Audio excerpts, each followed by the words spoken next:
¿Estás preocupado por la noticia de la orden ejecutiva que firmó el presidente suspendiendo temporalmente la inmigración a Estados Unidos? Te entiendo y por eso te encargo que veas este video hasta el final para que tengas bien claro el porqué de esa orden y entiendas bien cómo te puede afectar en tu caso. Vamos a ver qué es lo que ha estado pasando en el mundo desde que empezó este año, qué han tenido que hacer los gobiernos de los países del mundo y qué llevó al presidente a firmar esa orden ejecutiva. El 31 de diciembre del año 2019, China alertó a la Organización Mundial de la Salud sobre un montón de casos de una neumonía rara en la ciudad de Wuhan. La mayoría de esos pacientes de neumonía trabajaba en un mercado de mariscos en esa ciudad. China, que ya es un país veterano lidiando con epidemias virales, cerró el mercado al día siguiente. El 1 de enero del nuevo año, que apenas recién nacido, prometía cambiar nuestra vida para siempre. El 7 de enero el gobierno chino anunció que habían identificado un nuevo virus que pertenecía a una familia de virus conocido como coronavirus. De ahí su nombre COVID y su apellido, el número 19, por el año en que apareció. A menos de 2 semanas de reportarse los primeros casos de neumonía, muere la primera víctima del virus, un hombre de 61 años que había ido de compras al mercado en Wuhan. En enero 13 se reportó un caso del virus en Tailandia. Ese fue el primero en reportarse fuera de China. Se trataba de una mujer tailandesa que había regresado de Wuhan. En enero 17 se reporta la segunda muerte por coronavirus en Wuhan. En respuesta, Estados Unidos anuncia que se empezarán a hacer chequeos en 3 aeropuertos con vuelos frecuentes de China. En los próximos días, las autoridades de Estados Unidos, Nepal, Francia, Australia, Malasia, Singapur, Corea del Sur, Vietnam y Taiwán confirman sus primeros casos de infección por el coronavirus. El 20 de enero China reporta su tercera muerte y más de 200 infectados en otras regiones como Beijing y Shanghái. Para finales de esa semana, China comienza a implementar cuarentenas afectando a 56 millones de personas.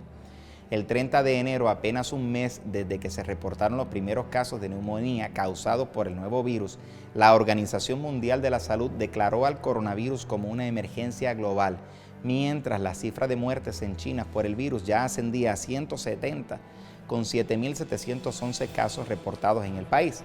Al final de esa semana, China reportó 304 muertes y 14.380 infectados. Como pueden ver, apenas había pasado un mes y la situación estaba muy difícil de controlar. Pero sigamos. El 1 de febrero se confirmaron nuevos casos en la India, Filipinas, Rusia, España, Suecia, Reino Unido, Australia, Canadá, Alemania, Japón, Singapur, la Unión Europea y Vietnam.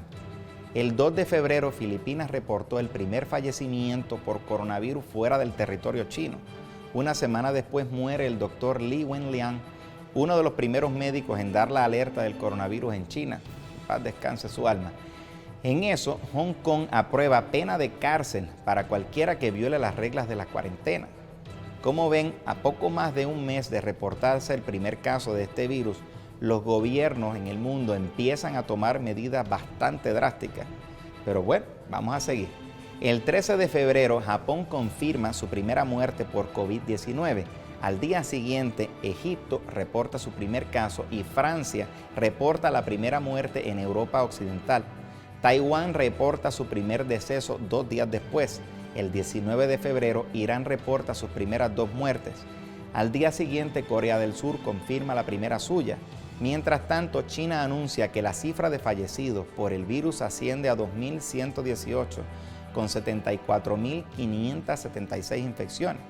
Sin embargo, aún estando los números tan altos, la cantidad de infecciones comienza a bajar por primera vez en China.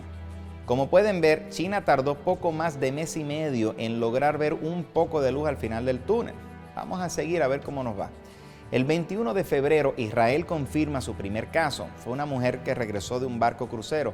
2 días después, Italia interrumpe el Carnaval de Venecia y suspende eventos deportivos en todo el país.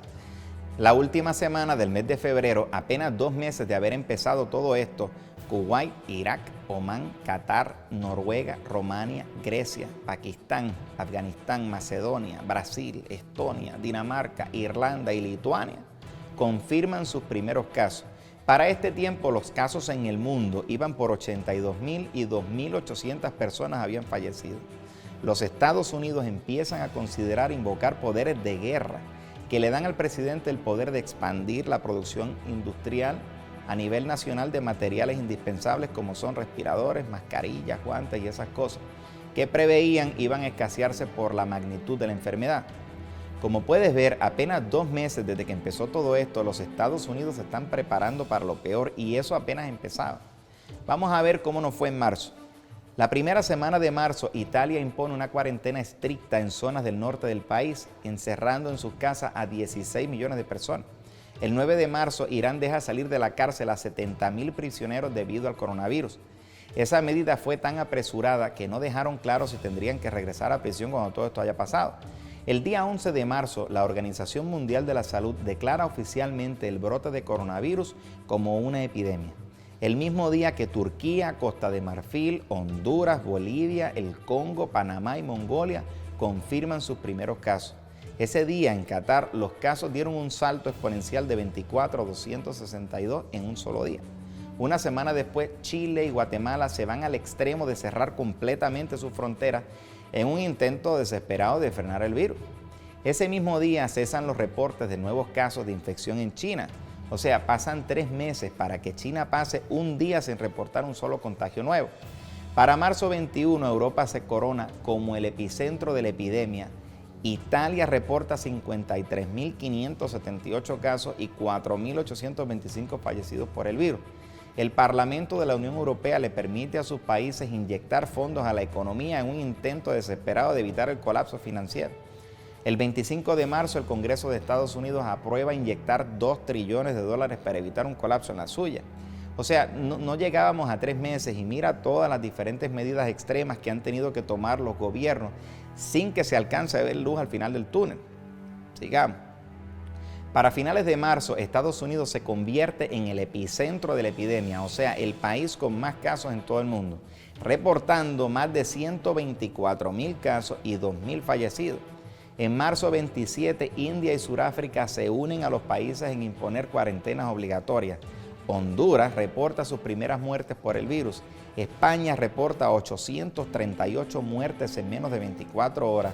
Y el 29 de marzo, Italia superó a España reportando 889 fallecidos en un solo día. El último día de marzo, las muertes por coronavirus en Estados Unidos superan las reportadas en China. Estás viendo cómo el gobierno de Estados Unidos toma medidas extraordinarias para combatir la epidemia y no logra avanzar ni un poquito. Vamos a ver qué pasa en abril. El 1 de abril se reportan 1 millón de casos de coronavirus en el mundo con más de 50.000 víctimas fatales. El jefe de las Naciones Unidas advierte que la epidemia del coronavirus representa la mayor crisis global después de la Segunda Guerra Mundial. Para ese entonces, la cosa estaba tan fuerte en Estados Unidos que el presidente accedió a recibir ayuda del gobierno ruso y un avión militar ruso aterriza en territorio estadounidense con equipo médico para ayudar a aliviar la crisis de la epidemia en Estados Unidos. El 5 de abril hospitalizan al primer ministro de Reino Unido. Al otro día lo admiten en una unidad de cuidado intensivo, que como ya sabemos es la raya entre la vida y la muerte con esta enfermedad. Tuvo suerte y se salvó y le dieron de alta el 12 de abril. Pero esto nos demuestra que este virus no distingue ni clase social ni económica. Esto le puede dar a cualquiera. Al día siguiente, la ciudad de Nueva York reporta su caso número 10.000.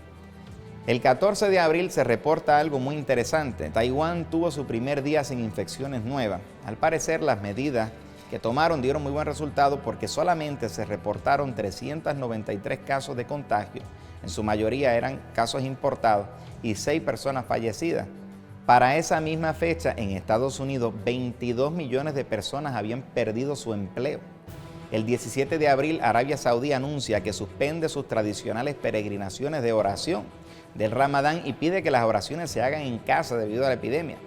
Un día después, los casos de personas fallecidas en España pasan los 20.000. Ese día, doctores en Reino Unido protestan por escasez de equipo protector para médicos. Hasta aquí van 4 meses desde que empezó todo esto y el 20 de abril Italia reporta por primera vez un descenso en el número de infecciones por coronavirus. Ese mismo día, Polonia anuncia que comenzará a levantar las restricciones impuestas por el gobierno para comenzar a reabrir de nuevo la economía, mientras que Estados Unidos reporta 795.602 casos de infecciones y 43.177 muertes por coronavirus. Ahora, pongan atención, porque si hasta aquí la cosa estaba mala, se complica aún más para Estados Unidos. Ese día 20 de abril, el precio del petróleo cae por debajo de $1 el barril. Hay mucha preocupación en el futuro de la clase trabajadora de Estados Unidos, que ya vimos que hacía un mes más de 22 millones de personas habían perdido sus empleos. Y entonces, ese mismo día, 20 de abril, aparece en los medios un tuit de nuestro presidente diciendo: a la luz del ataque del enemigo invisible y de la necesidad de proteger los empleos de nuestros grandiosos ciudadanos americanos, estaré firmando una orden ejecutiva suspendiendo temporalmente la inmigración a los Estados Unidos. 2 días después, el presidente cumple su palabra y firma una orden ejecutiva suspendiendo la inmigración de extranjeros como residentes permanentes a los Estados Unidos por los próximos 60 días. Esto, según el texto de la propia ley, es porque cuando una persona arregla residencia permanente puede trabajar en Estados Unidos inmediatamente, y el presidente dice que él quiere que cuando reabra la economía en Estados Unidos, los ciudadanos y los que ya eran residentes permanentes antes de la epidemia sean los primeros que tengan la oportunidad de competir por los nuevos empleos que irán surgiendo según se vaya recuperando el mercado laboral.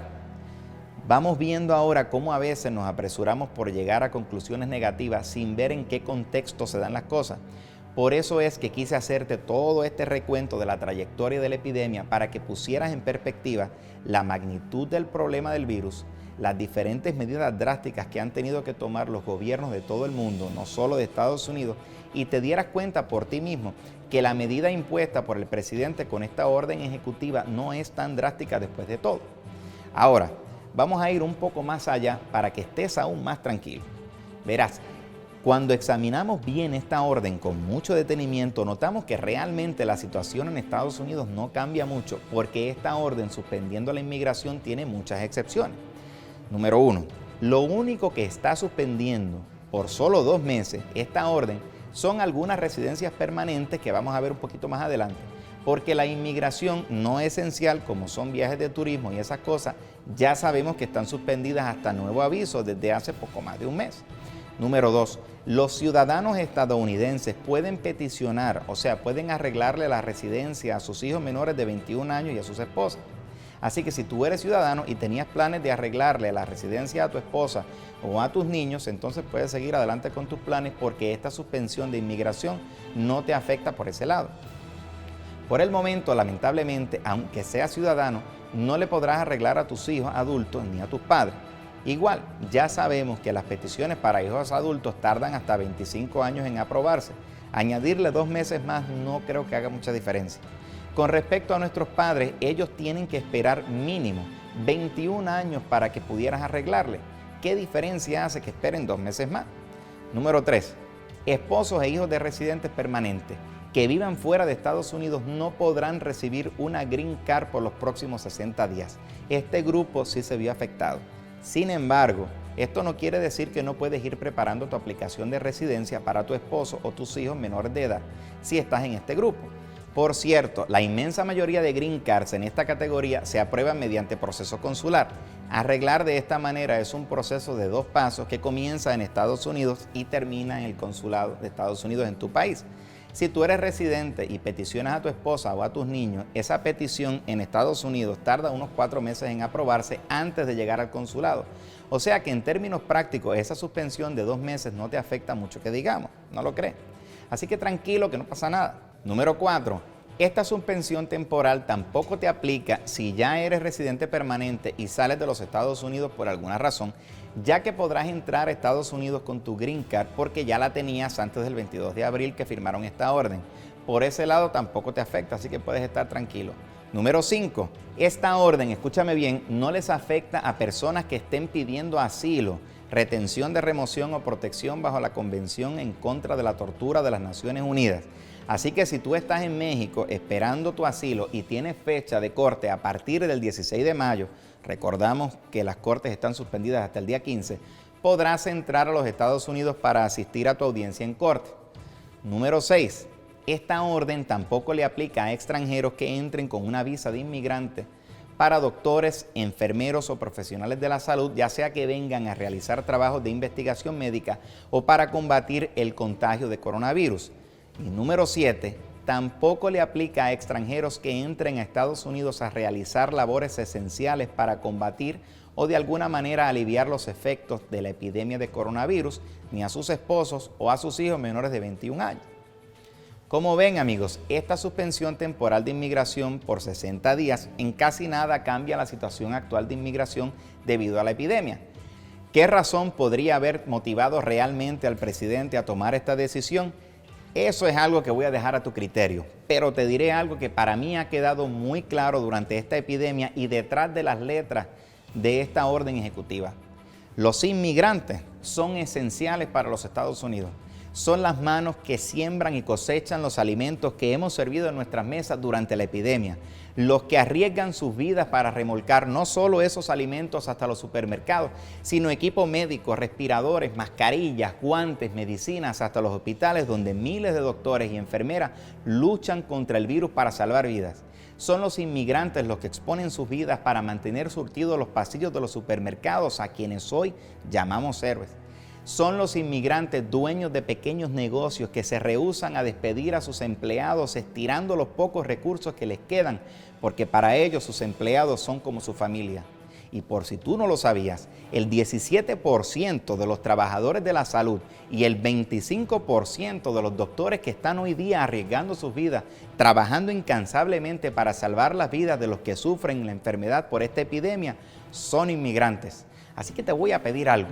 Cuando vuelvas a escuchar una noticia como esta, quédate tranquilo. No importa lo que digan ni quién lo diga, la inmigración es esencial y necesaria para los Estados Unidos. Por eso yo he estado aquí contigo durante esta emergencia y aquí estaré para ayudarte con tu caso de inmigración cuando todo esto haya pasado.